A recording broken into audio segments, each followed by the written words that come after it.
Yes, ẹ káàbọ̀ sórí ètò Lady K Ìfẹ́ Olúwa. Gẹ́gẹ́ bí ìṣe wa, mo tún ti lọ gbé wá o, ẹ̀yin ìyá mi, ẹ̀yin bàbá mi. Ẹ má gbàgbé láti bá wa share ètò, kẹ́ bá wa like, kẹ́ bá wa comment. We don't abuse people here, we don't harass anybody. We are just here to learn from people. Thank you. Àwọn ló mọ kọ́kọ́ bọ́ síta, àwọn olòṣì yìí. Àwọn tó yẹ pé tálákà ni wọ́n. Orí bíbá ni kí ló wípé Wòsúlà fi sanwó lé títí tó tún ṣí ṣọ́ọ̀bù fún olórí ojú àlá yín tó yẹ pé kò dẹ̀ rí iṣẹ́ ṣe. Kò rí ṣe. Ó padà wọlé padà ní. Ọwọ́ àǹtí torí ẹni tó fún yín £100. Bóyá £100 nìyẹn fún wọn yẹn o. Lóṣù ẹ wá ti torí ẹ̀ jẹ́ pé ẹ̀yà àmọ́ Sọ́jí ṣe jù yín lọ. Sọ́jí ó ṣe jù yín lọ. Níbo ni cream yẹn wà? Wọn ò mọ̀ ní gbòòrò ayé. Níbo ló wà lọ́jọ́ tèmi? Wọn ò mọ̀ cream yẹn ní gbòòrò ayé. Àwọn tó bá ṣe ògùn gan, Ọlọ́run fi pọ́npọ́ ikú, ó fọmọ wọn lórí ni. Àwọn tó ń bá sáré ògùn kiri. Pọ́npọ́ ikú lọ́lọ́run fi fọ́ wọn lórí. Ẹ̀yin olórí burúkú, aṣòṣì máa mọ̀. Ẹ tẹ́ pé ìka yín ti pọ̀ jù, ìka. Máa sponsor ibi. Máa sponsor ìka. Àwọn dẹ̀ ló máa bọ́ síta máa ní olówó làwọn o. Olówó làwọn o. Olówó làwọn o. Àwọn olówó gan o. Àtijọ́ ta ti mọ̀ wọ́n máa ń tọrọ bárà lórí social media ni. Ṣẹ́ni tó ń tọrọ bárà olórí ojú àlá yín àtijọ́ tí wọ́n ti rí olórí yẹn tí wọ́n ti rí Ìyábọ̀ Òjó pẹ̀lú ọba Ọ̀jájá láyé wọn ti bàjẹ́. Ṣé Ìyábọ̀ Òjó fẹ́ dó ọba Ọ̀jájá ni? Ọ̀jájá wo ni Ìyábọ̀ Òjó fẹ́ dó? Ojú àlá ni orí social media ló máa ti máa fẹ́. Orí social media kò lè come to pass. Ìyábọ̀ Òjó kọ́ ló bà tiẹ̀ jẹ́. Remember ẹni tó bà tiẹ̀ jẹ́ now. Because ìkànwé ò lè dé bá ẹ. I'm telling you the truth. Ìkànwé wọn ò ní pin kun ẹ. Láíláí. Kò possible kan fi nǹkan re kan fi kun ẹ. Torí pé ọwọ́ ẹ kún fún ẹ̀jẹ̀. Òye. Wòsúlà ó ṣí ṣọ́ọ̀bù fún ẹ. Ṣé kò yé ìyá ẹ? Ó fi náírà ó fi gba ilé fún ẹ nínú UK. Ó fi náírà ó ṣe sí pounds ó fi gba ilé fún ẹ nínú UK. Kí ló ṣe fún tẹ́lẹ̀tẹ́lẹ̀? Ó gbé voice note ẹ wá play lórí social media ni. Olórí ojú àlọ́ wá ní pé ó máa da fún ẹ kó lè dá fún ẹ. Wàláhì ó máa package ẹ títí kingdom come. Ó máa package ayé ẹ for the rest of your life. For the rest of your life ló máa package ẹ. Kò sí ẹni tí wọn kì í mú bú lórí social media yìí. Wọ́n á tún mú kóra tí ò sí nínú sága. Wọ́n á tún máa bú. Ẹbí a lè mú lórí burúkú tí wọ́n jẹ́. Àwọn aṣòṣì máa mú. Àwọn awáyé má ṣe rere. Àwọn olórí burúkú yìí.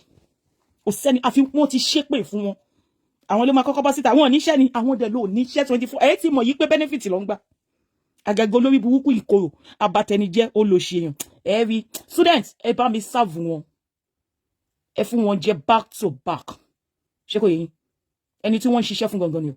Ẹ fún wọn jẹ back to back. Students. Ẹ fún wọn jẹ back to back. Ẹ analyze gbogbo show wọn sìn. Any show tẹ́ bá ti rí tán tí ń fún wọn jẹ. Ẹ analyze show wọn kẹ́ fún wọn jẹ back to back. Students.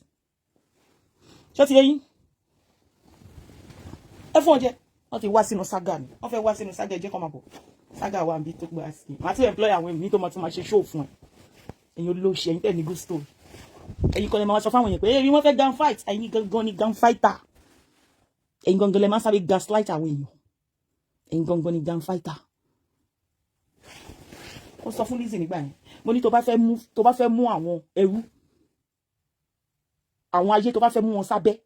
O ní láti má parí ìjà pẹ̀lú Esabod. O ní láti make sure pé o parí ìjà pẹ̀lú Esabod. Bẹ́ẹ̀ lọ́wọ́ Lizzy. O ní láti make sure pé o parí ìjà. Tó bá ti parí ìjà pẹ̀lú Esabod ẹ ti dọ̀tá. Ẹ ti dọ̀tá. Torí ẹnikẹ́ni tó bá ti bá wọn bú Esabod, ó di dandan kan di ẹrú fún ẹni yẹn. Ó di dandan kan di ẹrú fún ẹni yẹn. Ẹ má bá wa share. Bá wa share. Ó di dandan kan di ẹrú fún ẹni yẹn. Mo sọ bẹ́ẹ̀ fún Lizzy. Mo ní tó o bá ti parí ìjà pẹ̀lú Esabod, àwọn olórí burúkú yìí wọn ní wá fún ẹ mọ́. Ó di dandan kan di ẹrú fún ẹ. Ṣé wọn di ẹrú fún ẹ lẹ́yìn Lizzy? Tí pé ọ̀rọ̀ mi wá sí ìmúṣẹ. Torí pé mo mọ calculation wọn dáadáa. Tí bá gbé show síta láàárọ̀ yìí báyìí sí. Ó ti yé yín sí. Tí bá lẹ̀ mọ́ Esabod o come back here. Gbogbo wọn ló máa kún bí báyìí. Happy Sunday.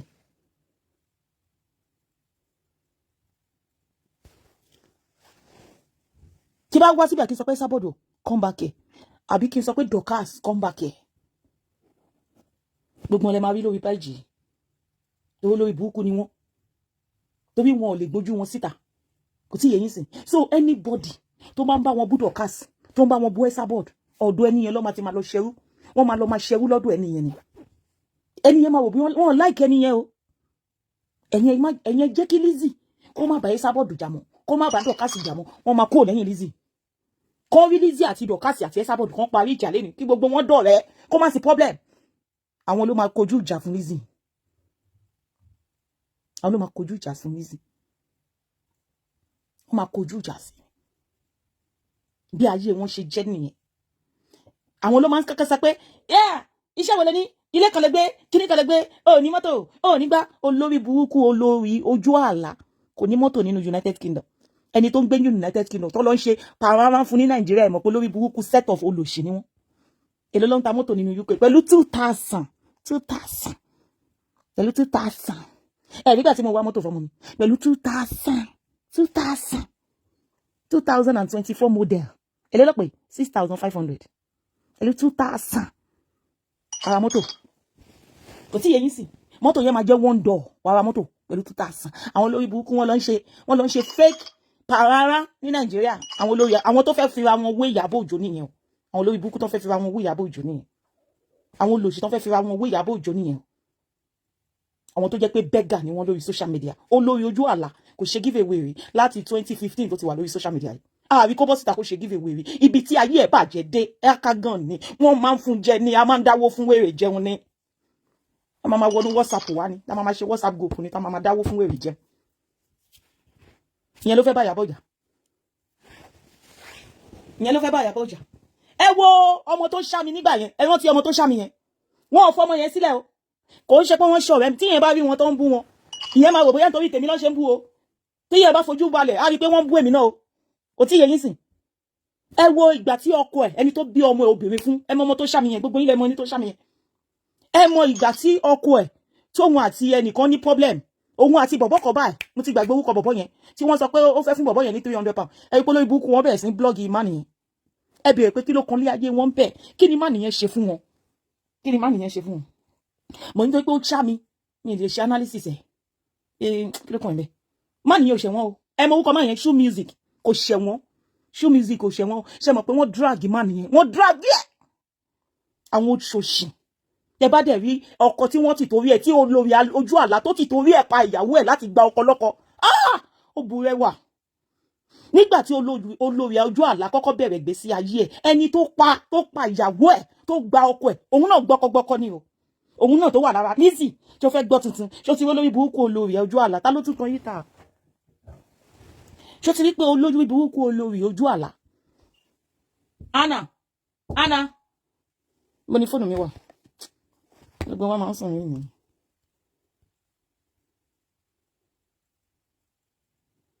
Ṣe dì lánàá. Ndé máa sùn.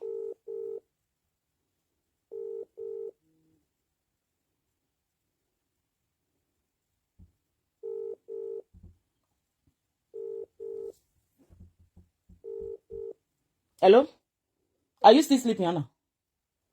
No. Where are you going? Are you going to church? No, I'm going to out with my friend later. Okay, you're going out. All right. When are you coming back? What time are you going? In the evening. In the evening time you're going. Okay. What time are you going out today? Because me, I'm still sleeping. Yeah, I'm going to leave at like 5:30 or something. All right. What are you going to eat? I don't know. Feast yourself in the kitchen. Today is Sunday. Me, I'm resting. Feast yourself. All right. I'll talk to you later. Ṣé kò yé yín sìn? Ṣé kò yé? Gbọ́kọ́ lòun náà. Wo tó bá fi láti sí ẹ̀gbẹ́ ọkọ tó gbà. Ó bu ẹwà. Mo yàtọ̀ sí monkey. Ọlọ́wọ̀n bá ń gbọ́. Àwọn speaker wọ́n sì ní gbogbo picture yẹn lọ́wọ́ lórí Facebook. Kò yàtọ̀ sí monkey. Màá bẹ́ gbé story ẹ̀ síta. Òun náà pa èèyàn yẹn ni ó pa. Ó pa ni. Ó pa ìyàwó ẹniyàn ọ̀rẹ́ ẹ̀ ni. Ọ̀rẹ́ olórí ojú àlá ni. Ọlọ́run ló sọ pé kó má gbà sínú ààfin yẹn. Gbogbo àwọn obìnrin yẹn ló máa pa lẹ́yẹ kankan tá fi poison sí wọn lóúnjẹ. Tá pa wọn lẹ́yẹ kankan dànù. Bó ṣe pa talákankan nìyẹn tó fi sá lọ sí Dublin. Tó fi lọ jà dúró ní Dublin. Ẹni tó ràn lọ́wọ́ tó fi wá sí UK gan ó bá jà ó bá tiẹ̀ jẹ́ ó gbọ́mọ ẹ̀ kókó wá sí social media. Ó búlé ẹ̀. Ó gbọ́mọ kókó yẹn wá sórí social media. Wọ́n wá ní Anamáyẹ̀wá ń ta ginger jẹ́ àbàjẹ́. Anamáyẹ̀wá lè ṣe ginger ni yẹn ṣe. Ginger tẹ́ ń bàjẹ́ tó ń rà rọ́ṣọ̀ṣì. Tẹ́ ń bá wa polówó. Ẹ yí pé mi ìyá polówó mọ́. Because the more tẹ́ ṣe ń polówó, the more tẹ́ ṣe wọ́n rà. Ẹ máa bá wa polówó ẹ̀. because àwọn tó mọṣẹ́ àwọn tó mú bàtọ́ ń ṣe mi nìkan mọ̀ ń tà ẹ̀yin olóṣì ẹ̀yin lè fẹ́ máa bú Ìyábọ̀ kí ni Ìyábọ̀ tó máa bèè lọ́wọ́ ẹ̀ olórí ojú àlà ìkorò ayé abatẹnijẹ́ olóṣì olórí bú tó bá bèè lọ́wọ́ ìyá láyà ẹ̀ pé kí ló ṣẹlẹ̀ ẹ fi ń bú Ìyábọ̀ kí lẹ máa sọ ẹ ní rọ́rọ̀ láti sọ ẹ fẹ́ gan fight ẹ nídìí láti ran Lizzy lọ́wọ́ torí pé ó ràn yín lọ́wọ́ lórí ọ̀rọ̀ Esabod ẹ dẹ̀ ṣoríire tó Esabod ọ̀hún Esabod tá à ń sọ lójọ́ tẹ̀yìn ó sì ṣoríire jù alájà gbogbo yín lọ àwọn ọmọ Esabod ò dá àwọn ọmọ Esabod ò dá ẹ kó achievement àwọn ọmọ yín náà ṣàtìdàgbà ẹ kó achievement àwọn ọmọ yín síta ẹ jẹ́ ká wo unit wọn ti graduate ẹ jẹ́ ká wo ẹ kó wọn jáde àwọn ló máa mẹni tó san wa lẹ́nìí àwọn ló máa mẹni tó gbẹ lọ́la àwọn ló máa mẹni tó san wa lẹ́nìí àwọn ló máa mẹni tó gbẹ lọ́la ṣé kò yẹ yín sí bí ọ̀rẹ́ mi ṣe pè mí nìyẹn ọ̀rẹ́ mi ò yé wà lórí péjì wọn bó ṣe pè mí nìyẹn ṣe mọ̀ pé sáìdì ibẹ̀ yẹn lòun èmi ò kù wà pẹ̀lú wọn mọ́ ó bá sẹ́ǹdì ẹni tó gún mi síta mo ní aláìláì fọ́tò kí ló ṣe tó máa fi rí báyìí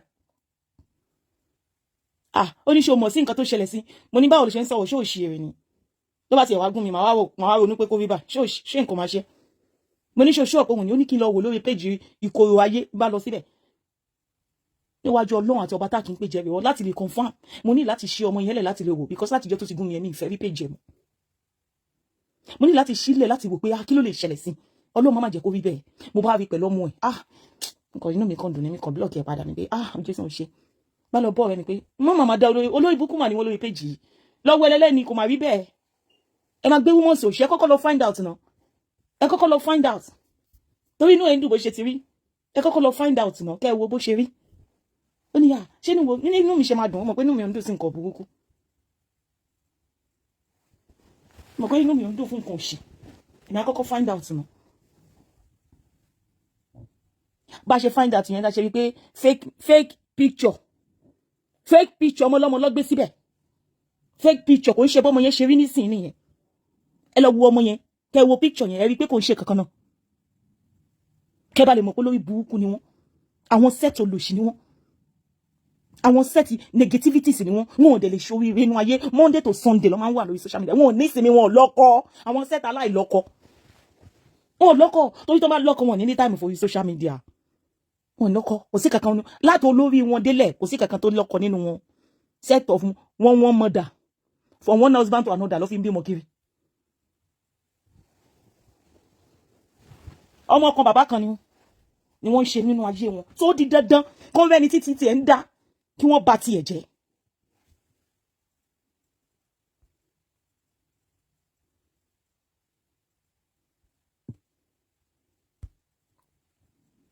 kó rẹ́ni títí olórí burúkú ìkorò ló wá kọ́mẹ́ǹtì mi o kó rẹ́ni títí tiẹ̀ ń dá kó wọ́n bá tiẹ̀ jẹ́ àwọn olórí burúkú olùṣèyàn yìí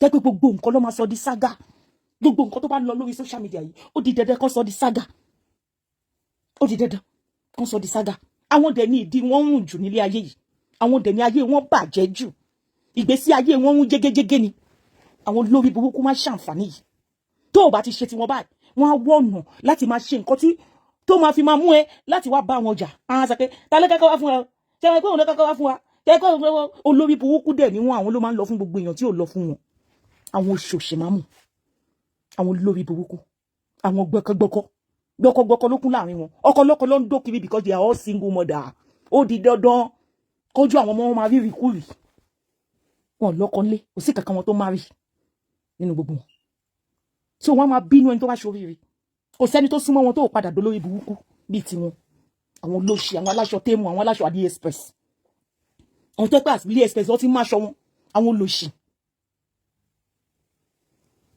àwọn olófo àwọn ló ń bú Ìyábọ̀ ẹ bèèrè lọ́wọ́ wọn pé kí ni Ìyábọ̀ ṣe àwọn tó ń gbé ìgbà tiẹ̀ tó jẹ́ pé wọ́n ṣe ń bú Lizzy back to back wọn ò bìlíìfù pé Ìyábọ̀ ni gist lover ṣùgbọ́n lọ́wọ́lọ́wọ́ tá à ń sọ yìí wọ́n ti ní Ìyábọ̀ ni gist lover ibi tí olórí burúkú wọn wà dé ibi tí olòṣì wọn wà dé wọn ò ní tọ́pìkì míì kọ́ máa búlì irú ọmọ dọ̀kásì tó ṣẹ̀ṣẹ̀ bí ọmọ wọn tún máa búlì ọmọ òkókó olórí burúkú wọn tí dọ̀kásì bá dẹ̀ ṣáná sí live tó bẹ̀rẹ̀ lórí ọmọ olórí ojú àlá tó bẹ̀rẹ̀ látòrí ọmọ ẹ̀ wọ́n á ní pé dọ̀kásì ń búlì ọmọ àwọn wọn láti ijọ́ tí dọ̀kásì ti gbé ọmọ yẹn sínú lọ ti ń búlì ọmọ yẹn kí ló kàn yín tí Dọ̀kásì bá ṣe surrogate tó bá lọ jí ọmọ gbé kí ló kàn yàlájà yín bẹ̀ kí Dọ̀kásì kó dẹ̀ lóyún tó bímọ kí ló kàn yín ẹ̀yin lè fẹ́ bá fídì ọmọ ẹ̀ ní.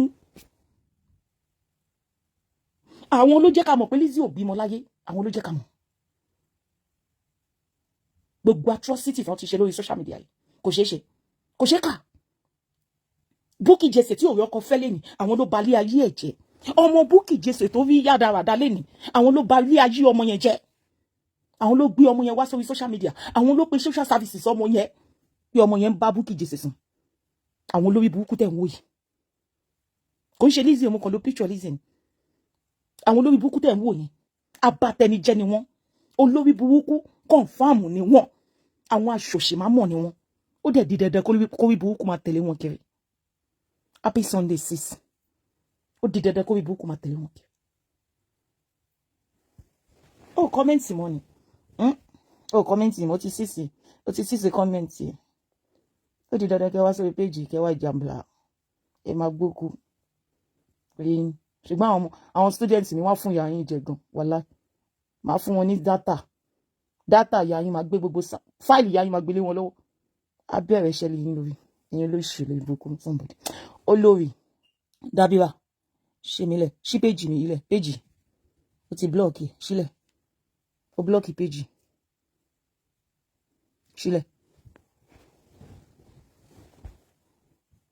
ẹ̀yin ló ṣe olórí burúkú tọ́ máa parọ́ olórí burúkú ẹ̀ wo ṣé ni òfò wo ṣé ni òfò má ṣàǹfààní tó lórí burúkú ẹ̀ gbé wá sórí ṣe kẹyẹ pé luxury lè ṣé nìyẹn ní luxury ìyẹn ló pè ní luxury ṣé ni 180 pound ìyẹn ló pè ní luxury ṣé ni tó ń tà ní under 200 pound òun ló lórí burúkú ẹ̀ pè ní luxury àwọn abatẹnijẹ́ olóṣì ọmọ òun ló lórí burúkú ẹ̀ pè ní luxury ẹni tó máa dún ẹnu fún yín lórí social media ó ra ṣé ni under 200 pound ó pè ní luxury ẹ bá ti mọ̀ pé lórí burúkú ni. 100% Peckham babe làwa ṣó ti any day anytime. ọmọdé tó ń gbowó lọ́wọ́ jẹ́ kí n bẹ́ẹ̀ wá 2 bedroom ní Peckham jẹ́ n bẹ́ẹ̀ Google ẹ̀ jẹ́ n lọ sí Google ìyá ẹ̀ ò ní lè sanwó ẹ̀ how much to rent 2 bedroom house in Peckham.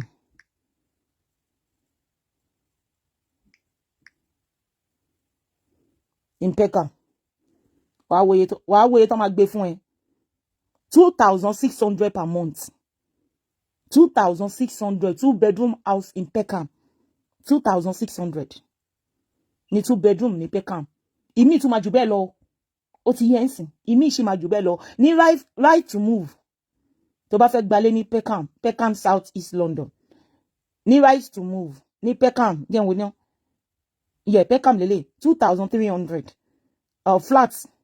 flat lélẹ̀ yìí kò ń ṣe house o àwọn pé flat kò kí ní garden kò ní nǹkan kan tó bá fẹ́ gba 2 bedroom ní Peckham flat làwọn eléyìí báyìí o flat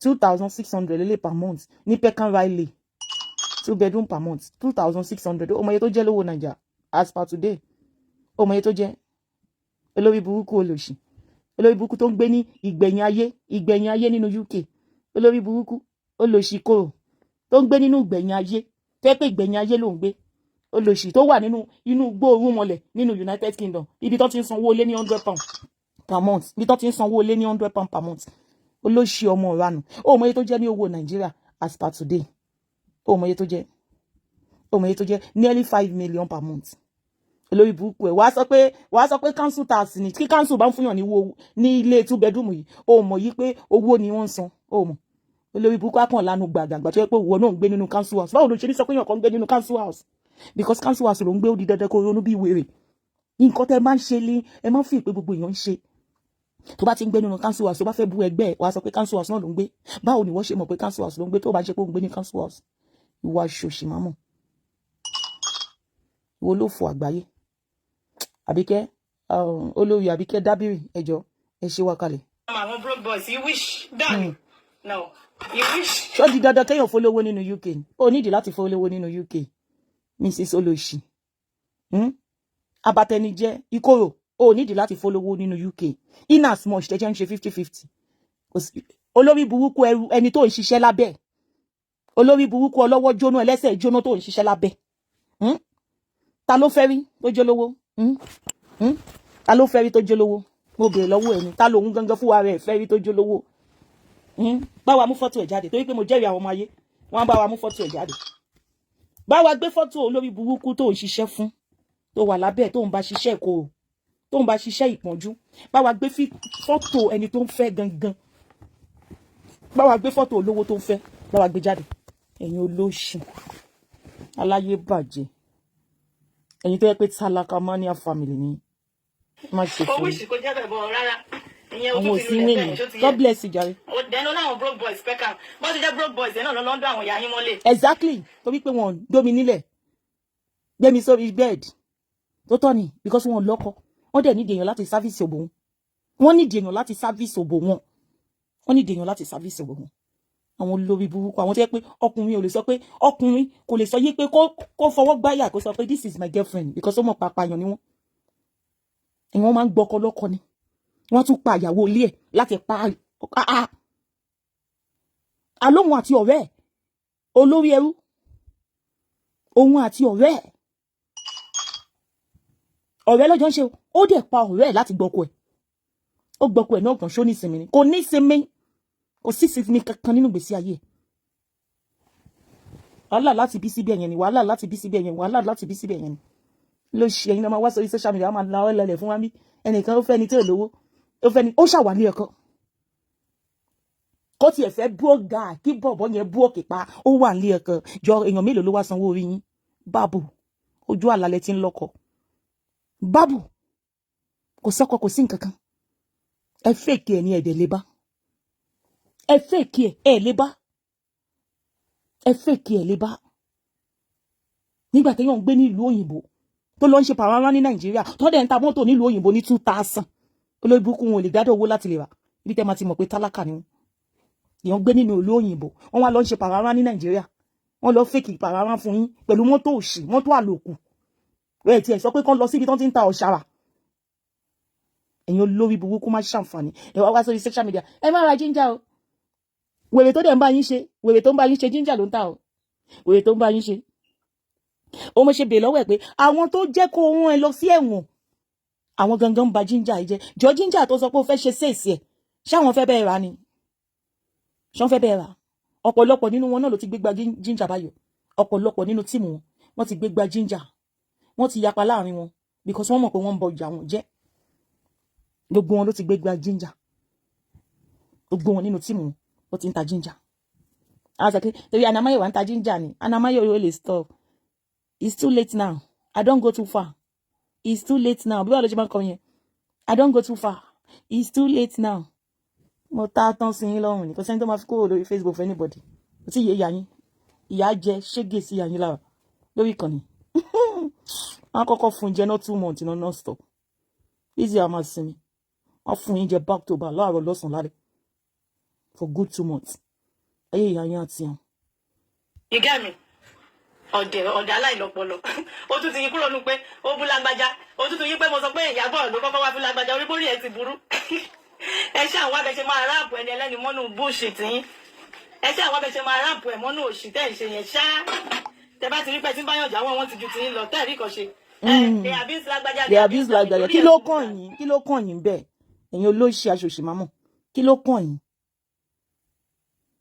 bẹ́ẹ̀ làbí lágbájá ṣẹ́yìn jẹ́ George go to court now ẹ̀yin olórí burúkú bẹ́ẹ̀ ṣe pa ọmọ ìyá àbèjì yẹn dànù nìyẹn tẹ́ ẹ̀ ti rí solution títí dọ̀la ẹ fẹ́ẹ̀lì bọ̀ ńbẹ̀ náà ni Ìyábọ̀ lẹ tún fẹ́ mú ẹ̀yin olórí burúkú tẹ́ fẹ́ẹ̀lì lórí ọ̀rọ̀ ìyá àbèjì ẹ tún fẹ́ mú Ìyábọ̀ ló kàn sí ẹ dẹ̀ ti fẹ́ẹ̀lì lórí ọ̀rọ̀ báyìí níbo lẹ gbọ́rọ̀ ìyá àbèjì sí torí dọ̀ká sì ṣe wà nínú UK láti jọjọ́ níbo lọ̀rọ̀ ìyá àbèjì wà lọ́jọ́ tèmi níbo ni ọ̀rọ̀ ìyá àbèjì wà lẹ́nu báyìí ẹ fẹ́ẹ̀lì ni you are a failure bunch of gbogbo yín pátápátá you guys are failure you are all bunch of olórí burúkú ẹ̀yin olè játijàti ẹ̀yin aṣòṣì mámọ̀ gbogbo àjíà tó wà lórí yín ojú kẹjalè lọ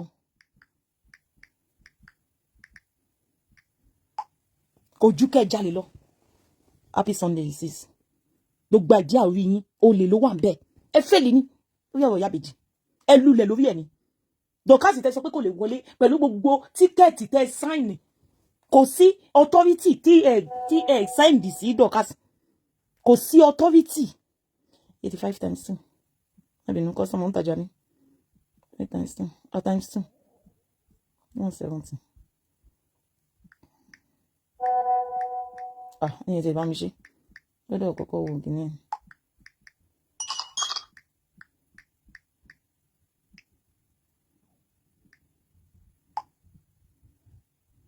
ṣé kò yẹ yín sìn ẹ fẹ́ẹ̀lì ni ẹ̀yin ló ṣe aláyé bàjẹ́ ṣẹ́yìn ló yẹ kó tí wá sórí social media kẹ́ máa sọ̀rọ̀ ẹ̀yin tẹ́ pé ẹ lulẹ̀ nation ẹ lulẹ̀ ní Dorcas tó yẹ pé gbogbo ìgbà yẹn báyìí anamáyẹ̀wò báyìí ló ṣe máa fìlẹ̀ báyìí ló ṣe máa fìlẹ̀ tí bá ṣe fẹ́ fún yín inú gúùpù yẹn báyìí wàláì máa fi gbogbo ẹ̀wọ̀n Dorcas ní bọ́ mo ní ìdẹ kò sí authority náà ṣé òun gbọ́ Dorcas kò sí authority tó wà nínú UK táwọn olórí burúkú yìí tí wọ́n pass information sí pé ó pààyàn tí wọ́n sọ pé ó pààyàn kò sí authority nínú UK yìí tí wọ́n sọ pé ó pààyàn thank God mi ìmọ̀wé kọ́ àwọn òwe wa ní pé ká lọ sí máa gbọ́ bí olórí ẹrú wọn lọ sí police station kó lọ sọ fún wọn pé wọ́n máa ń fún yín lówó ni ẹ máa wo stupid idiot torí pé o mọ̀ pé mi ìkàwé o dẹ̀ òbí àmọ̀dẹ̀ gọ̀ pé mi ìkàwé máa lọ sí police station máa sọ pé wọ́n máa ń fún wa lówó wọ́n máa ń fún wa lówó kọ́kọ́ fi bú ẹ ìwọ tí wọ́n jẹ́ ìwọ tó yẹ pé ìwọ ni ọ̀gá àwọn gbowó lórí social media ó gbowó lọ́ọ̀ni tó fi bá jẹ́ Lizzy jẹ́ kémi lọ sí police station nítorí pé o ti mọ̀ pé tí Dorcas bá dé o máa lọ sẹ́wọ̀n ni kémi wá lọ sí police station fún ẹ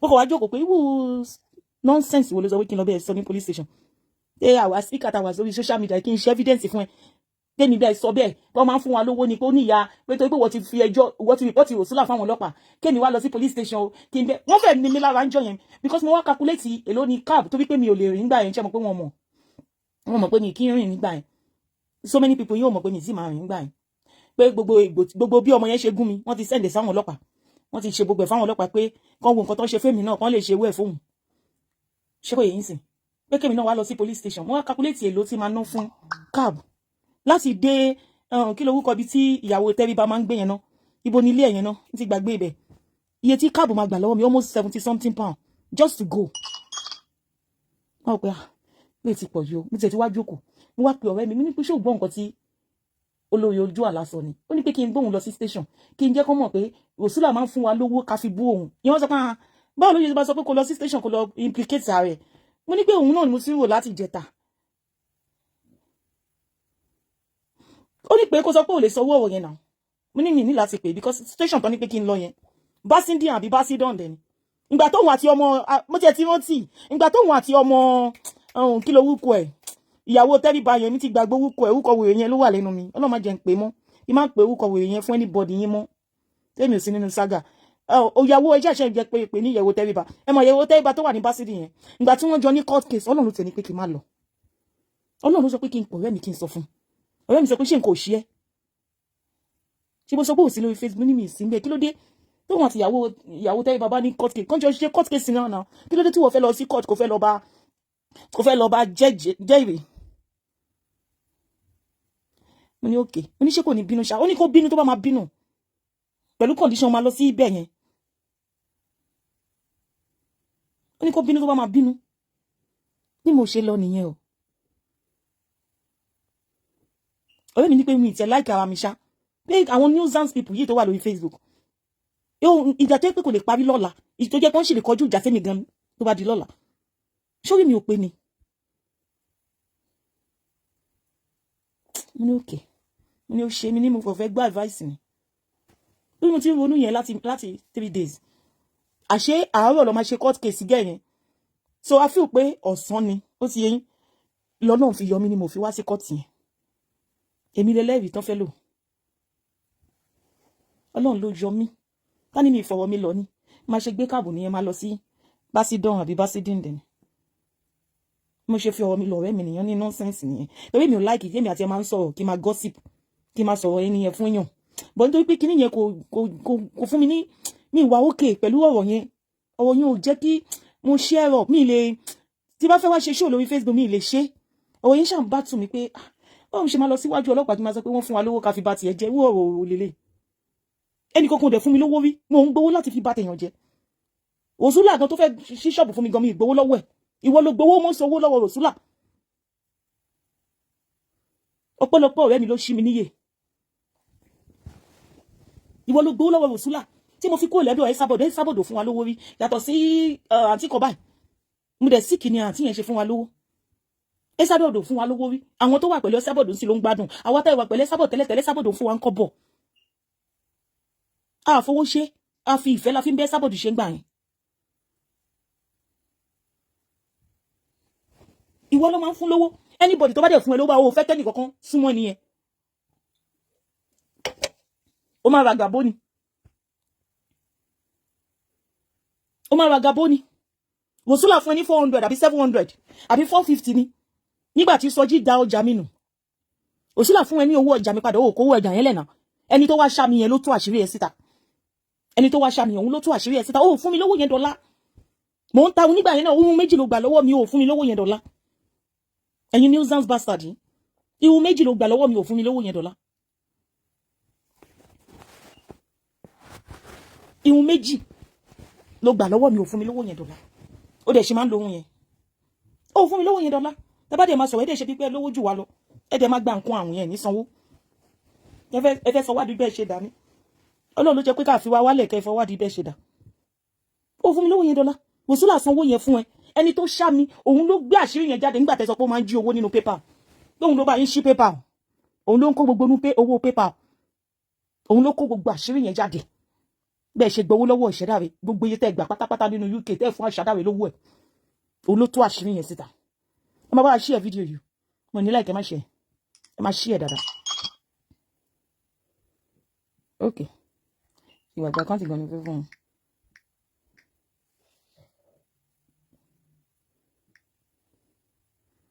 ṣé kò yẹ yín sìn tó bá ṣe bẹ́ẹ̀ dé bá a máa dáwó ni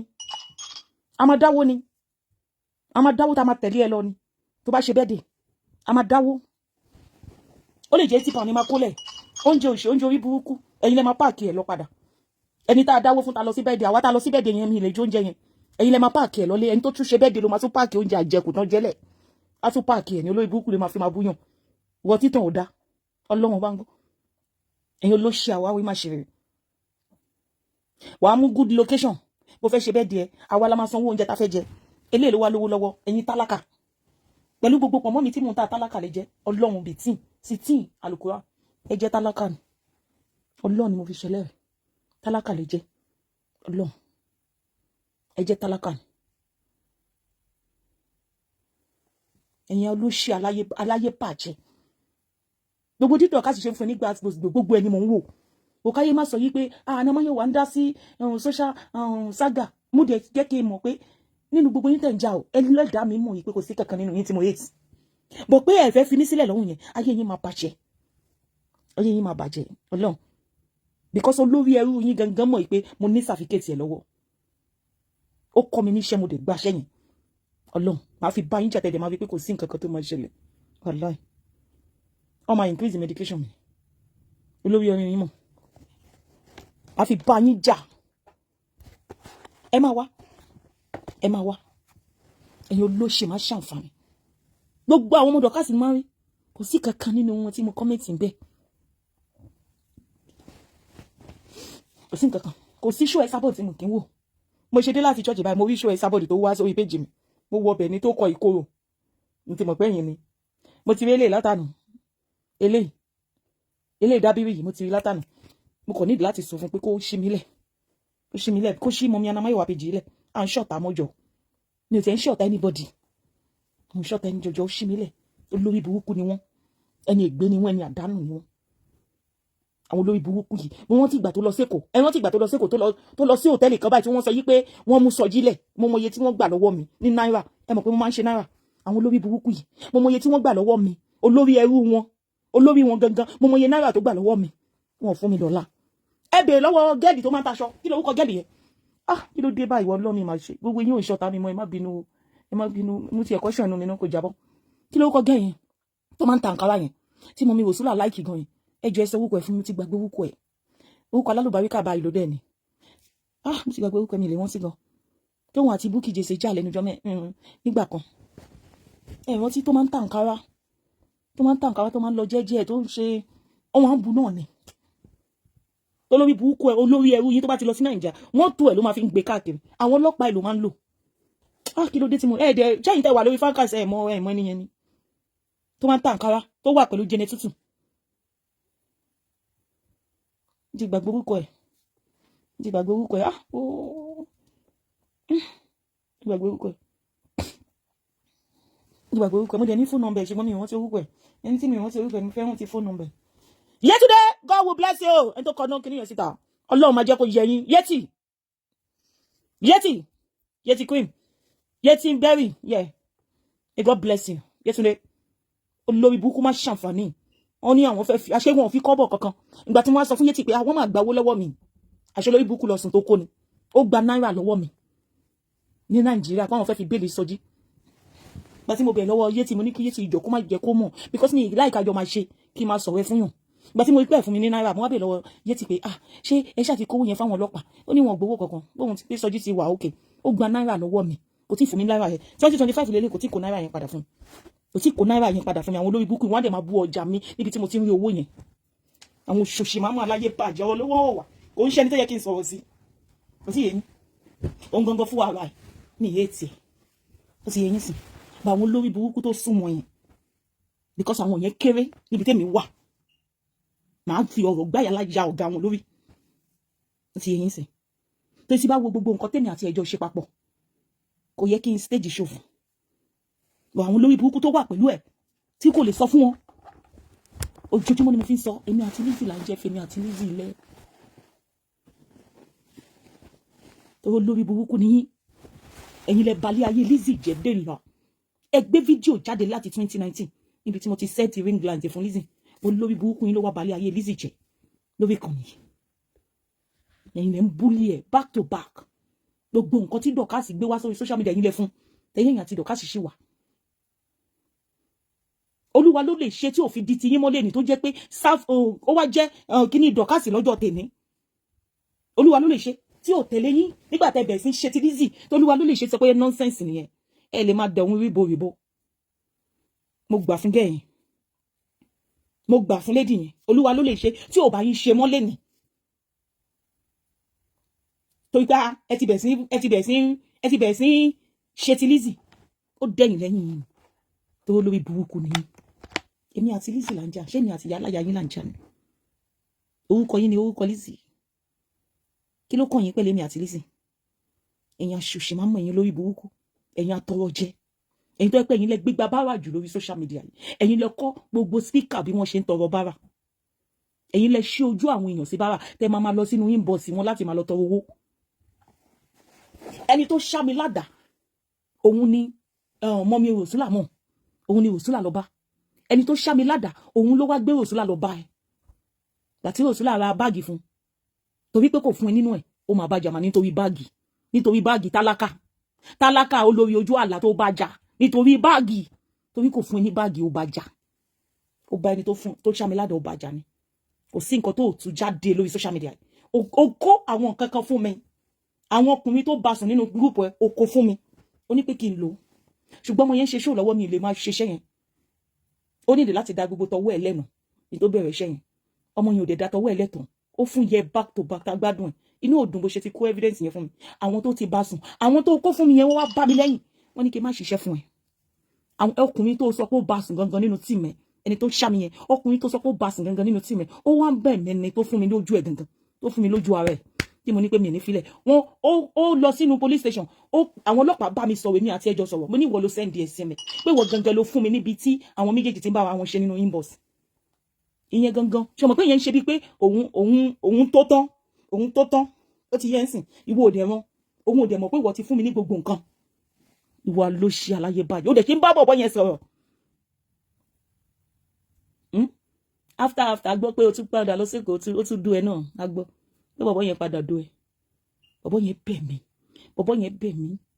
bọ̀bọ̀ yẹn sọ nǹkan kan ó ní ṣé mo mọ̀ pé ó ti lọ́kọ onítòótọ́ ni ó ní ó dẹ̀ máa dùn mí gan tí ọ̀nà bàbá alẹ́ tèmi náà jẹ́ ó ní ṣé wá yẹ kí n lo ohun nǹkan bẹ́ẹ̀ yẹn lórí social media fún ní ọ̀dẹ̀ ló sọ ọ̀rọ̀ tó dẹ̀ make sense ló sọ ó ní kó má wọrí màá mọ bí máa ṣe bíìtì olórí burúkú olórí ẹrú yín tí mi ní gbé kinní yẹn jáde àmọ́ bí máa ṣe bíìtì torí pé ayé ni mo wà ń gbà yẹn síkà yín ni mo jẹ́ ń gbà yẹn but ó nà ẹ́ back to back ó tó àṣírí tó yẹ pé ó dùn mọ́ àwọn tèmi kankan ó dùn mọ́ wọn nínú ìkànnì ẹ̀ ìkà má kàn máa sọ pé ṣé máa wọn speaker kan tó máa wọn fẹ́ wọn speaker pa ni ṣé nítorí pé ẹni tó mo like èmi ò ń play àwọn olórí tí bá ti bá ṣe mi ò ń play voice note wọn ni mo ń play voice note wọn ni ẹ̀ẹ́rì bẹ́ẹ̀ mi àti ẹ̀ máa ṣe ń sọ̀rọ̀ mo ń play voice note wọn ni torí èmi ò fi pé nítorí o bá mi jà mo wá di ọ̀rẹ́ ẹ̀ no mo gbọ́dọ̀ like ẹ kí n tó súnmọ́ ẹ nǹkan ẹyọkan ọlá nǹkan ẹyọkan tó máa ń jẹ nìyẹn ọlá ẹyọkan yẹn torí tí mi bá like ẹ mi lè súnmọ́ ẹ o èmi ò ń force ẹ mi ì dẹ̀ ń ṣàtàṣe mi ń force ẹ mi ì dẹ̀ ń ṣàtàṣe àwọn ló máa ń ṣàtàṣe máwọn èèyàn káàkiri àwọn olórí burúkú tó yẹ pé story yẹn ò dáa ẹ jẹ́ ká gbọ́ ti dábìrì mo tún fọ́ lọ́n bẹ́ẹ̀ ṣì mí lẹ̀ mo fẹ́ rí péjì yẹn báyìí mo fẹ́ máa share fídíò yẹn sórí péjì mi mo fẹ́ máa share àwọn fídíò yẹn sórí péjì mi jọ dábìrì jọ ọlọ́run ní bàtì ẹ jẹ́ dáadé àdáyọ̀ jọ ṣí mi lẹ̀ ṣí mọ́ mi ẹ̀mí ṣẹ́ mọ́ mi anamáyọ̀wá má mi ṣí lẹ̀ jọ olófin aláyé bàjẹ́.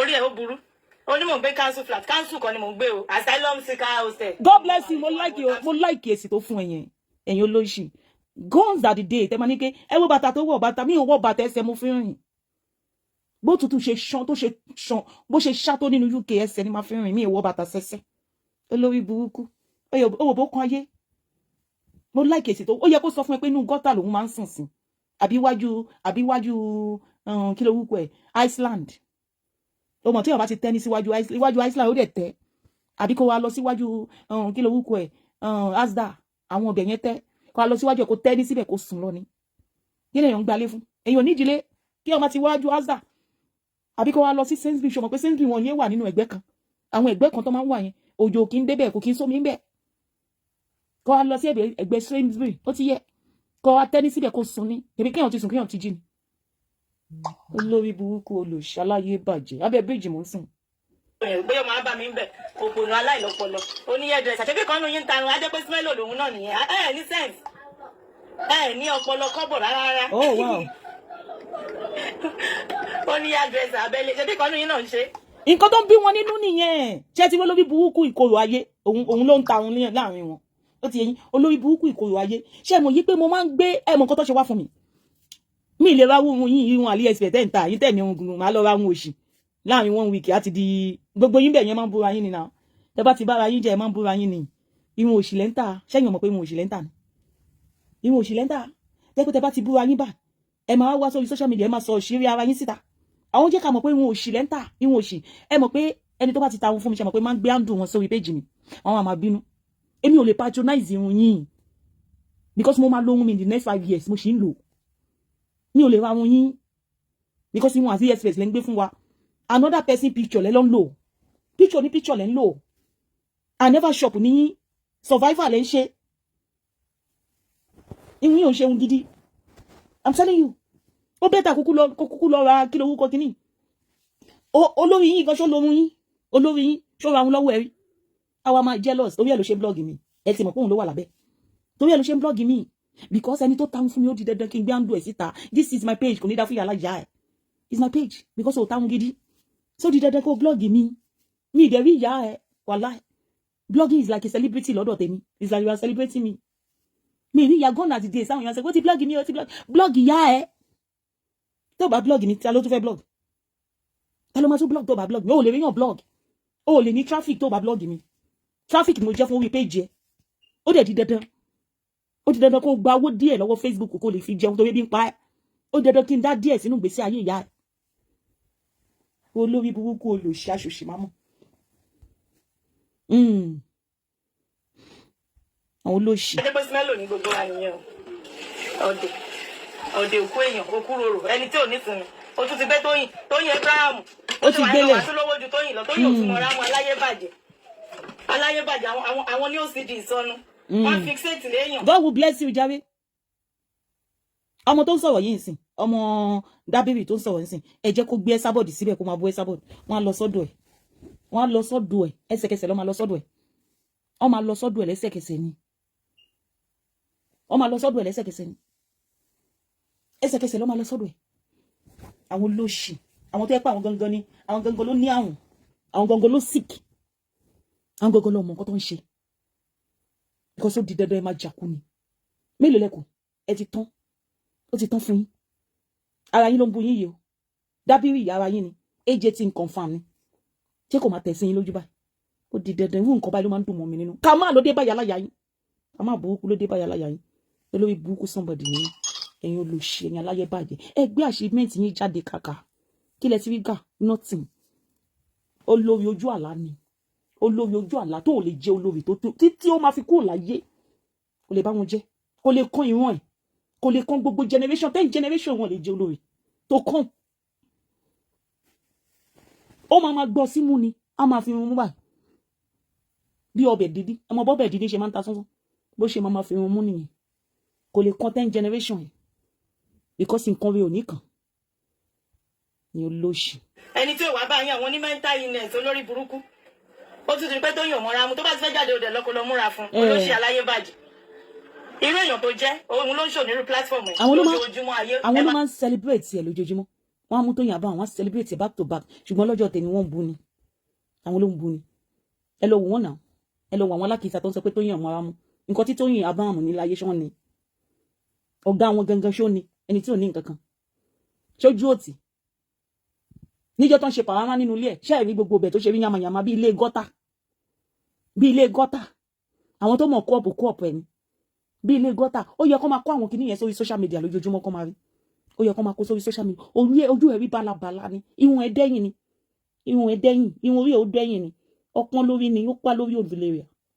Àwọn dẹ̀ ló máa kọ́kọ́ wá sórí social media. Wọ́n sọ pé èèyàn kó pa lórí. Èèyàn kò bò òun. Aṣóhun gangan ló bo ẹ̀hún. Wọ́n ṣe títí. Wọ́n lé olórí Naomi lọ. Wọ́n rò bí àwọn máa wọlé. Wọ́n dẹ̀ mọ̀ pé láyé tó wókè ilẹ̀ ló ń bọ̀. Yẹyin. Tá bá sọ ọ̀bẹ sílẹ̀. Tá mú àdá tá sọ sílẹ̀ nígbà ògbà. Ibi pẹlẹbẹ ló máa fi lélẹ̀. Ilẹ̀ lẹ máa wà. Di dandan. Ẹ ń ṣẹ́ ni òkè. Wọ́n sọ fún ẹ. Yá 3 years ago. Onílẹ̀ ni. Pé tó bá ti fẹ́ dókè àwọn máa já ẹbọ ni. Ẹnìkan máa wá ó máa já ẹbọ. Ìkọ̀ bí ìwọ náà ṣe máa ń já àwọn ènìyàn bọ́ nìyẹn. Èèyàn máa criticize ẹni. She no dress well. She dey kneel down. Ẹ lọ máa gbé comment torí àwọn lékulẹ̀ jà. Ó ṣò pé ò láyé ọ̀nà ilé ẹni náà. Èyí tí mo fún just a quick máa tó pa torí èmi ò ráyè ní weekend. Wọ́n máa gbé comment oní comment kiri. Wọ́n máa gbé comment àwọn èèyàn. Comment Ìyábọ̀ tí Lizzy gbé sórí page. It was 10 weeks ago. Comment yẹn was 10 weeks ago. Ó ti gbàgbé kò sáré yọ kíní yẹn. It was 10 weeks ago. It was 10 weeks ago. Àwọn olòṣì yìí, àwọn olè yìí. Àwọn tó yẹ pé tó bá rí afọ́jú wọn gbowó lọ́wọ́ ẹ̀. Àwọn alápá máa ṣiṣẹ́ olóṣì. Wọ́n gbowó lọ́wọ́ afọ́jú. Wọ́n tún mú afọ́jú yẹn wọ́n tún bù. Wọ́n ní kí ló ṣe fáwọn rí? Ṣé o ṣe nǹkan fáwọn rí ni? Àwọn máa bá tiẹ̀ jẹ́ ni àwọn táyé wọn ti bàjẹ́. Ayé yín ti bàjẹ́. Ìwọ speaker, ìwọ student tó fún jẹ lẹ́ni tún máa mi fún jẹ sí dáadáa. Máa bẹ́ẹ̀ fún ní story ẹ̀. Máa fún ẹ ní story ẹ̀ kó ṣá sí loud. Kó wo fídíò yẹn kó ṣá sí loud fún. My weekend is for me and my children and my ẹlẹ́pọ̀n, not you. Tó bá tún di one day a máa resume. Alẹ́ yóò níwọ̀n fún èmi onígbà láàbọ̀. But àwọn tó bá nífẹ̀ẹ́ yín, tí wọ́n mọ ẹ̀yin rí dáadáa, tó nífẹ̀ẹ́ yín, kán pè yín sínú ilé, kán má jẹ́ kẹ́ fi ẹni ẹlẹ́ni jà. You understand? Ẹni tẹ́fẹ́ tí wọ́n dá divorce, ẹ fẹ́ fi bọ́ síwájú yẹn, ẹ̀yọ́ kúrò ńbẹ̀, ẹ máa tẹ́ sí. Yóò gbọ́ngbọ́n. Àwọn tó bá nífẹ̀ẹ́ yín, tó jẹ́ gbàlagbà ní tíìmù yẹn, kán lọ pè yín, kán bá yín sòótọ́ ọ̀rọ̀ pé. Tẹ́ bá fẹ́ búra yín, ẹ má tú ẹni ẹlẹ́ni tí wọ́n dá divorce láti fi wá síbí, ẹ má collect. 101% na go collect. Torí gbogbo ìbú tó bú yẹn kì í ṣe tèmi.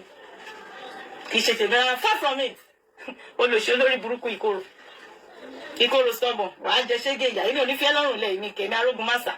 Àwọn ìṣòro ètò tẹ̀ máa ń dùn mí ní ọ̀rọ̀ yìí ni pé you go dey cap nonsense. Inú ẹ̀ á dẹ̀ máa dùn. Ṣé gbogbo story gbogbo lẹ́tà àbànújẹ́ tó kọ sí yàrá ìyá yẹn ṣé mi ni mo ní no? Tẹ́ bá gbójú mi jáde àwọn tó máa sọ fún ipa rárá o. Mi ìbímọ fún broke boys kẹ́yìn dey crazy. Ṣé mi gan broke ni? Boys you know. Correct it. Àwọn daddy. Yes. Lọ yí padà sọ pé àwọn daddy nínú ayé orí ẹja rẹ̀. So, gbogbo àwọn tẹ̀sí ń bájà láti jọ ìtẹ̀sí ń bu ara àbúlẹ̀ ń ṣe fún wọn. Àṣírí yín ti wá tú báyìí. Because you don't know me, you are just typing shit. O dẹ̀ tún hype ara ẹ̀. O ní ìyá ẹ̀ pain, ìyá aládìá ẹ̀. Nígbà tí ìṣe story mi. First of all, mi ìgbé ní Peckham. Ṣorí pé o ti lulẹ̀. Ṣorí pé o lulẹ̀ olórí burúkú. Kò rí kan sọ. kò rí kan sọ tún àìpa rẹ̀ lórí nọ́ńsẹ̀nsì tó ń sọ aláyé polúkú mọ̀ṣù. Àwọn tó bá nífẹ̀ẹ́ yín kọ́jọ́ lọ pè yín kẹ́ má tún ẹ̀yìn lẹ́nu. Ta ló nífẹ̀ẹ́ wèrè? Ṣé òun gan nífẹ̀ẹ́ rẹ̀? Ẹni tí ò nífẹ̀ẹ́ rẹ̀. Ta ló nífẹ̀ẹ́ rẹ̀? Kò sẹ́ni tó nífẹ̀ẹ́. Kò nífẹ̀ẹ́ rẹ̀. Ó lè ní gbogbo wọn fún. Kí lẹ rí tó ń tà ńbẹ̀? Nothing. Wọn ò ní nǹkan kan tó ń tà. Àkànṣe kan bá tèèyàn jẹ. Ṣé ẹni tó rí ẹ pé a sọ pé òun gbé ìpolówó lọ sọ́dọ̀ àwọn olórí burúkú? Àwọn tó ní nǹkan kan. Àwọn tó yẹ pé they are full of jealousy themselves. God will bless you. Ẹni tó comment kìíní yẹn. They are full of jealousy in themselves. Jealousy. When they see you progressing by, ó máa ń fún wọn ní ìnira ló máa ń dé bá wọn. Ìnira máa dé bá wọn ni. When they see your life moving forward, ìnira ló máa ń dé bá wọn.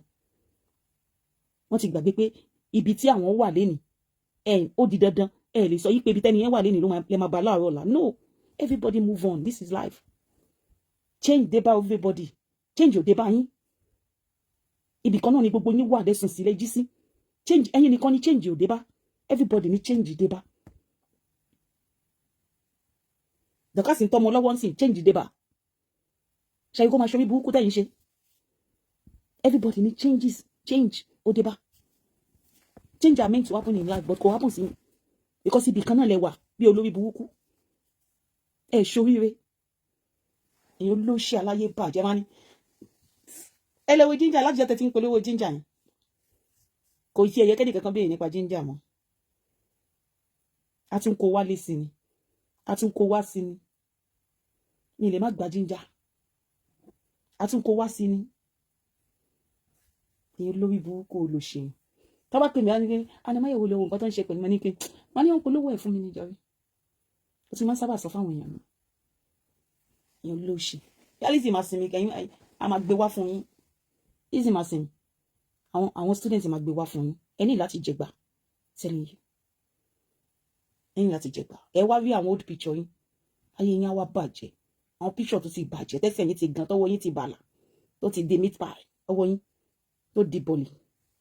Ẹ wá rí. Ẹ wá ṣe yamayama. Tẹ́gbẹ́ tó bá ya photos. Ẹ̀yin tẹ́ lówó photoshoot. Tó bá ya photos fún yín gbogbo ojú yín á rí bálabàla. Gbogbo ara yín á rí bí ara òṣì. Ẹ̀yin àti Ìyábọ̀ ṣe wà nínú class. Ibi tí Ìyábọ̀ délé ní ṣé ìyá ilé débẹ̀. Ìyá ẹ̀ tó máa fi kú kó máa fi kó lórí social media ṣó lè débẹ̀. Yàtọ̀ sí kó máa mẹ́nu lórí social media. Achievement làwọn èèyàn fẹ́ rí. Wọn ò ní ìdí ariwo lórí Facebook. Nobody is making noise anymore on social media. Go inside. Because you are nobody. Achievement nǹkan tó ti achieve. Nígbà tó gbẹ́ pé Dọ̀kásì ra mọ́tò. Òun náà fẹ́ ra mọ́tò nígbà bẹ́ẹ̀ di ẹ̀ kò lè rówó mọ́tò rà. Ó lọ ṣe fake. Lórí burúkú má ṣàǹfààní aláyé bàjẹ́. Guys, ìfìyín sílẹ̀ o ti yẹn sí. Ó yẹ ká wo fídíò gẹ́ yìí. Bọ̀sí láti fi wá bí ẹ má farapa. Torí pa analysis tó fẹ́ ṣe a máa ṣe nù láì fara wá ń sàn. Orí ẹ̀ dàrú. Ọ̀dẹ̀.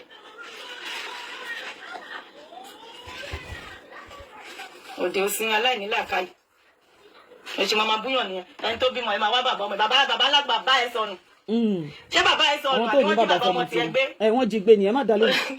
Ó náà gbé bàbá ọmọ tiẹ̀ síta. Gbé àwọn bàbá ọmọ tiẹ̀ síta tán bá nìkan. Olóṣì.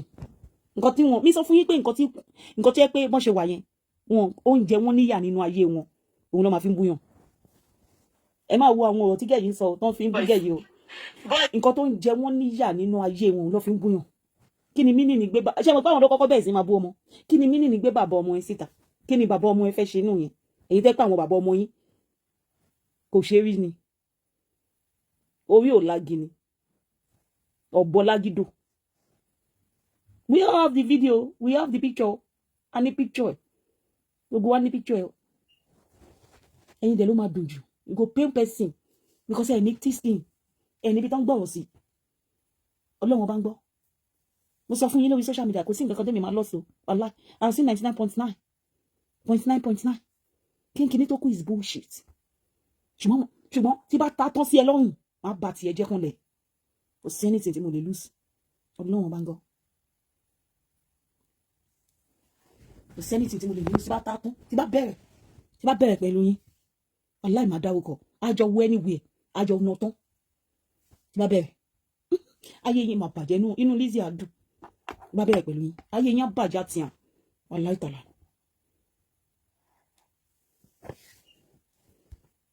he said. Mi ma bí wọn kiri kẹ̀. Táwọn ní ilé làwọn kà tó sọ wọn lórúkọ. Tó bá mọ̀ tí mo wé yẹn lọ́pọ̀ àwọn àgbàlagbà nínú ilé yín kan tún mọ̀ ìfún ẹ. Ẹ má bàa débi tẹ́ ti máa ṣẹ́. Second year ló wà nsìn. Second year. Òun ni ọmọ mi wà ní uni. Second year. Ló máa tó ṣe tán. Ibi tẹ́ ti máa tẹ́ gidi gan. Kò sí èkúté fẹ́ fi bá àwọn èèyàn tí tó ìgẹ́ mi. Àwọn tó bá mọ̀ ní dáadáa nù tí mò ń tọ́ náà nífẹ̀ẹ́ yín tó jẹ́ àgbàlagbà torí wọn pé wọ́n á sọ fún yín pé tẹ́ bá máa jà ẹ yọ Àbíkẹ́ kúrò ẹ yé máa tún Àbíkẹ́ under the bus kẹ́lẹ́ fẹ́ fi báyìí lòmí jà ẹ máa fara pa gidi.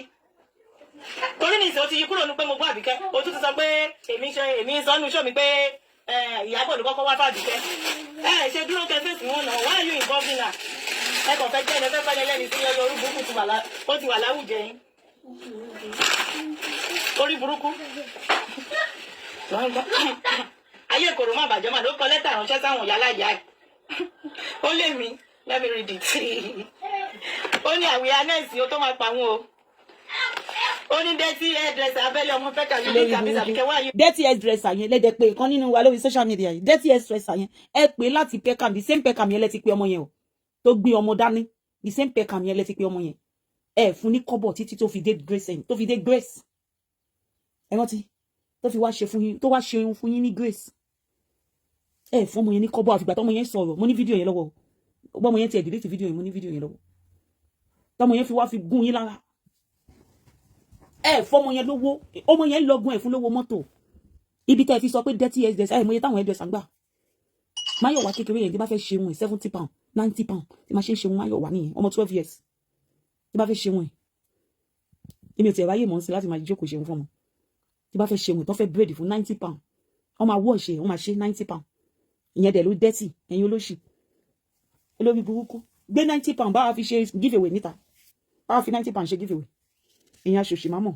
tó bá jẹ́ pé bẹ́ẹ̀ ṣe ní owó nìyẹn ní lọ gbé hairdresser láti pẹ́kàn kẹ́ ẹ sọ pé ẹ ṣèbí tí mo ń ba yín ni tẹ́ gbé wá sí grace kẹ́ má lè fún ní owó káàbù padà ọmọ yẹn gbé káàbù ni o ẹ lè san owó káàbù ọmọ yẹn tún lọ ẹ̀ tí lè fún ní kọ́bọ̀ ẹ̀yin aṣòṣì máa mọ̀ àní ìgbẹ́ èdè Ọlọ́run gbogbo ṣé òtọ́mọ yìí sọ àwọn nǹkan tẹ́ ti ṣe ni màá máa fi gún yín lára padà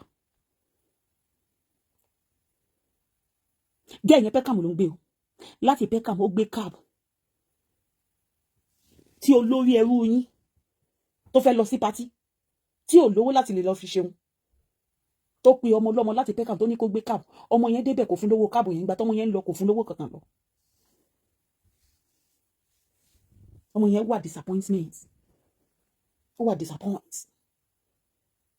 èyí olóṣì tálákà people tálákà set of people.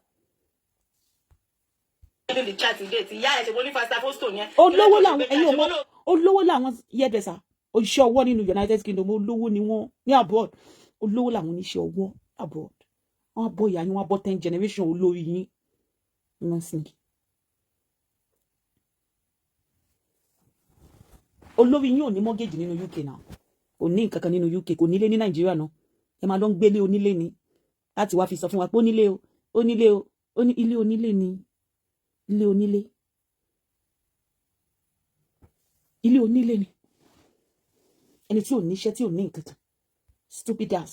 Bẹ́ẹ̀ ò ṣe post yẹ ṣe bá náà gbọ́ ò ṣe post yẹ the proof is in the pudding na unwrite the charge for the job she's scared to post because she turned the camera to herself ṣé lórí burúkú ni ẹni tí bá turn camera to herself ṣé ya ugly child ni ya ẹ̀ àbí eléyìí ṣe èrè inú ayé nu okay she turned the camera to herself oní dirty bonnet sọ̀rọ̀ baby mama àwọn broke boys UK olórí burúkú ẹ̀yin ṣáà mama àwọn broke boys táwà ó bímọ fún broke boys. Exactly because same person tí wọ́n bímọ fún nìyẹn àwọn tó ní nǹkan kan jẹ́ pé wọ́n lè fi bàbá wọn lè fi yangàn ẹbẹ̀ lọ́wọ́ wọn ṣán lè fi bàbá ọmọ wọn yangàn lórí social media wọn lè fi yangàn bàbá oníbàbà lè máa gbọ́ tátì mi wọn lè fi bàbá àwọn ọmọ wọn yangàn ẹbẹ̀ lọ́wọ́ wọn pé wọ́n ṣe lọ sí Nàìjíríà tó ṣán lọ sílé bàbá ọmọ wọn lè lọ wọn tẹ́wú tó ń wọ ọbẹ̀ because wọn fẹ́ kí àwọn èèyàn mọ̀ pé àṣẹ mọ kí lọ ní tó bímọ fún àwọn ló máa búyàn ebo boys at least ebo boys yẹn nínú UK ló ń gbé àbí kò ṣàgbé ní Nàìjíríà tó bá ń lagi nínú UK olówó ni kó máa lagi kó máa ta pure water nínú UK olówó ṣì ni ó sì dájú kó ta pure water ní Nàìjíríà lọ èyí olófò very nuisance people set of people. Yálà ya ẹ̀ yọ ọmọ sọ pé man boys kwa ó ní jèrè ayé Only I love how you are paid by calling you this. I cannot be paid because there is dignity in labor. Exactly. Dájú gan ọmọ AJ tó lọ sáàbù party tó gbé picture. Ìwọ ẹ̀yin yìí sẹ́ẹ̀tì ilẹ̀ máa crop ọmọ ìtẹ́ máa jù sétà. Because there is dignity in labor. Ọmọ yẹn lọ ṣiṣẹ́ gidi tó pa wẹ̀. So ó ti di pé ká máa fi work shame àwọn èèyàn sí. You see that it doesn't make sense. You don't practice what you preach. Ọ̀rọ̀ tẹ́ ìsọ̀ make sense. I cannot be paid. I am just analyzing it for you. Kọ́ lè mọ̀ pé yín burú. Èmi pay nìkẹ́. Paying for what? Hairdresser ló lówó jù. Iṣẹ́ owó ni. At that time, táwa máa ń ṣe wọn nígbà yẹn. Mo yẹ tá à ń ṣe bírèdì nígbà yẹn. Kó tó wá di yamayama nísìn. Pẹ̀lú bóyá sọ pé ó di yamayama. Ẹlòmíì ṣì ń gba bírèdì. Tí bá fẹ́ lọ ṣe twist mi. Ó ní gẹ̀ẹ́kọ́ báyìí tó wà ní Woolwich ní ọ̀nà Thamesmead yẹn tó máa ń bá mi ṣe twist mi 130 ló máa gbà. Ẹ calculate ẹ̀ sówó Naija. Kò sí irun tí mo ra o. Ó yàtọ̀ sí irun tí mo ra o. Ó ti yẹ yín sí 130 ló máa gbà. China bá sọ fún mi pé òun fẹ́ ṣe òun. Ẹ ṣáà rí bíbà tó sọ pé òun fẹ́ ṣe òun níjọ́ yẹn. Tí mo ní pé kó yá ṣe òun tó máa wọ 4 weeks ni o. Mo fẹ́ kó ṣe braid yẹn kó máa wọ 4 weeks. Mi fẹ́ braid tó máa gbé torí ẹni yẹn sọ pé braid yẹn máa last fún 2 weeks. Mo ní no. Tó fẹ́ gba 110 pounds. Ó dẹ̀ máa last fún 2 weeks. Because mo sọ pé kó béèrè lọ́wọ́ ẹni yẹn pé how many weeks ló máa last? Ó ní between 2 weeks and 3 weeks. Mo ní mi fẹ́. Ìnáwó mi yẹn. Chetiri. Ó dẹ̀ máa gba 110 pounds. Ẹ wá sọ pé broke people làwọn tó ń ṣe òun. Ó dẹ̀ bí ọmọ méjì. Ìkan 90 pounds, ìkan 190, ìkan 110 every 4 weeks. Ní olórí burúkú máa ṣe àǹfààní ní olóṣì. Ìyí tẹ̀ ṣe rí. Ìyí tẹ́ gbọ́dọ̀ bá rí wo mi ìfẹ́ sọ̀rọ̀ lọ sí gbogbo ibẹ̀ yẹn. Ọlọ́run. Guys, ọmọdé sọ̀rọ̀ jàre. Ẹ lọ wo show yìí. Ẹ lọ wo show ẹni yìí. Ẹ jẹ́ máa kọ síbẹ̀ tá bá ti lọ sórí page. Ẹ bá wa ṣe ànámọ́yọ̀. Ẹ ṣe ànámọ́yọ̀. Gbogbo ẹ̀yin bọ́bì bẹ́ẹ̀ jẹ́ ìjókòó padà. Show yìí gbá sí gan. Ó dùn òdò. Gbogbo ẹ̀yin bọ́bì bí ẹ̀yin dájú bí. Kí ni sáà? Gbogbo ẹ̀yin ọmọ kọ́lẹ̀ Yorùbá.